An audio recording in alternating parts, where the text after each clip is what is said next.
Assalamualaikum warahmatullahi wabarakatuh. Alhamdulillahi rabbil alamin. Alhamdulillah bisa bertemu kembali dalam postingan di media sosial. Postingan di channel ini yang ada dengan tema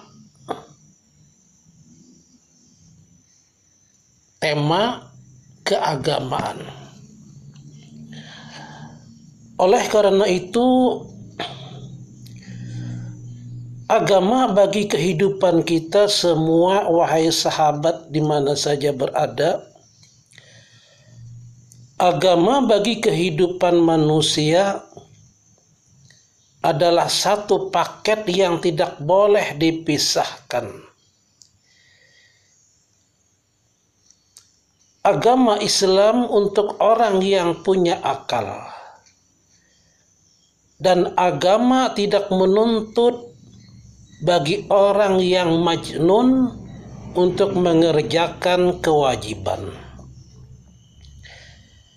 Agamalah yang mengatur hubungan antara manusia dengan Tuhannya.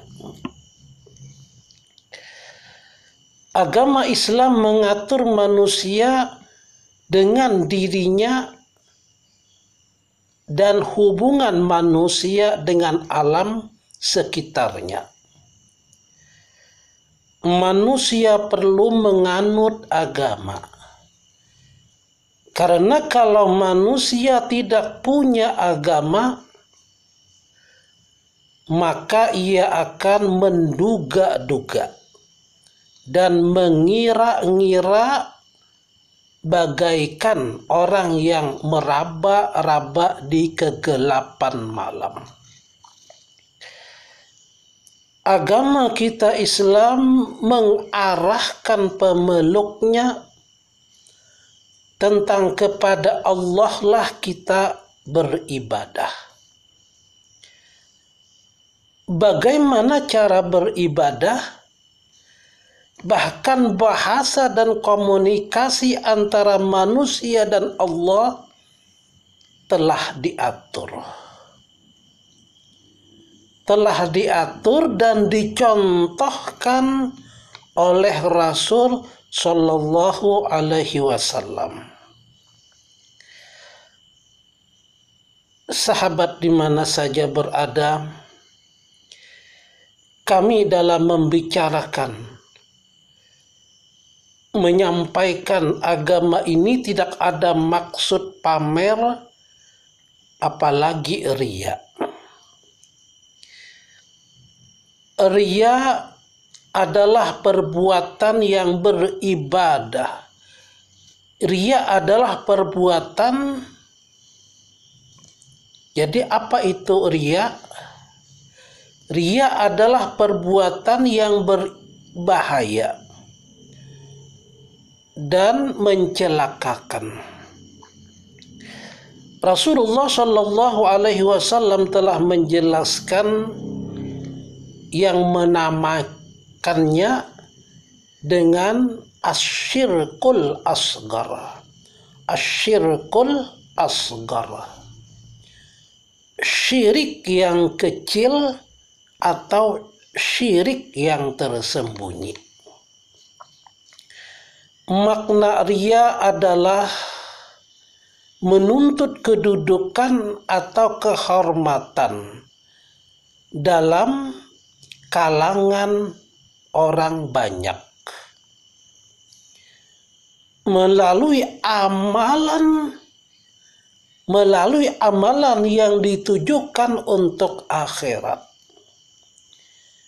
Misalnya, ada seseorang mendirikan sholat, berpuasa, mengeluarkan zakat, menunaikan ibadah haji, berjihad fi sabilillah, dan membaca Al-Quran.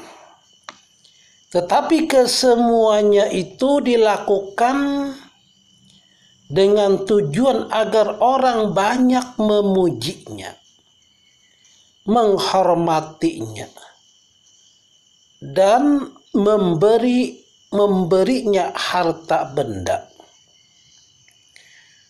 Perbuatan semacam itulah yang dinamakan dengan riya. Orang yang seperti ini tertolak amalnya dan semua usahanya sia-sia. Baik orang ramai memenuhi apa yang menjadi keinginannya ataupun tidak dipenuhi keinginannya. Allah Subhanahu wa ta'ala berfirman, barang siapa mengharap perjumpaan dengan Tuhannya, maka hendaklah ia mengerjakan amal yang soleh. Dan janganlah ia mempersekutukan seorang pun dalam beribadah kepada Tuhannya. Surah Al-Kahfi ayat 110.